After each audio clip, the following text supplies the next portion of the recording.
पण मी माझी स्वतःची दुःख बाजूला ठेवून तुमच्यासाठी जगायला शिकलो।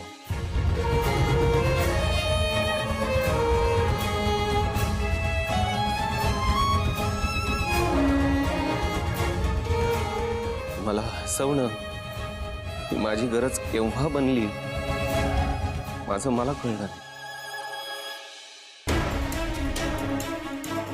आधी मी इतका बोलायचं सुद्धा नाही, पण तुम्हाला एकटं वाटू नये, तुम्हाला बोर होऊ नये, तुम्हाला वाईट आठवणी येऊ नये म्हणून सतत बोलत राहिलो, उगाच मस्करी करत राहिलो। हे सगळं करत असताना मी कधी बदललो असं मला माहित।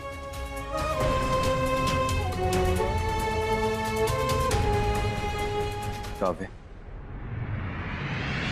नवरा म्हणून तुम्हाला सुखात ठेवणं ही माझी जबाबदारी मानतो।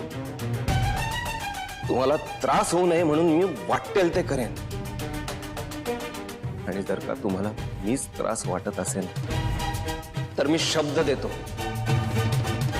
यापुढे तुम्हाला माझा आणि आपल्या लग्नाचा त्रास होणार नाही।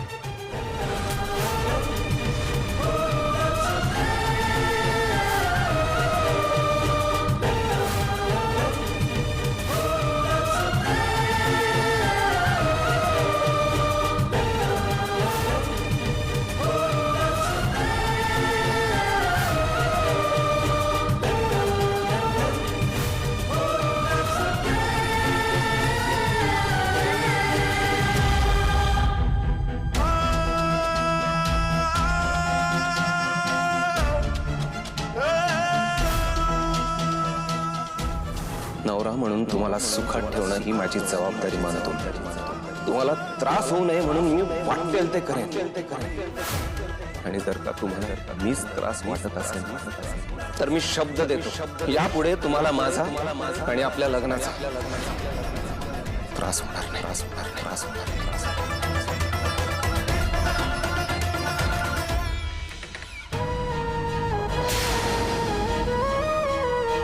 त्यावेळेस जे ठरवलंय ते करून मोकळी हो आणि त्यालाही मोकळं कर। त्याने तुला बांधून ठेवलाय। गुरुजी म्हणाल या सगळ्यातून मोकळी हो, खरंच मोकळी हो। जी घडी इतके दिवस बसवण्याचा प्रयत्न करत होते ती विस्कटून टाकू। विस्कटते, सगळंच्या सगळं विस्कटून टाकते, काहीच नको। सगळं संपवलेलं बरं।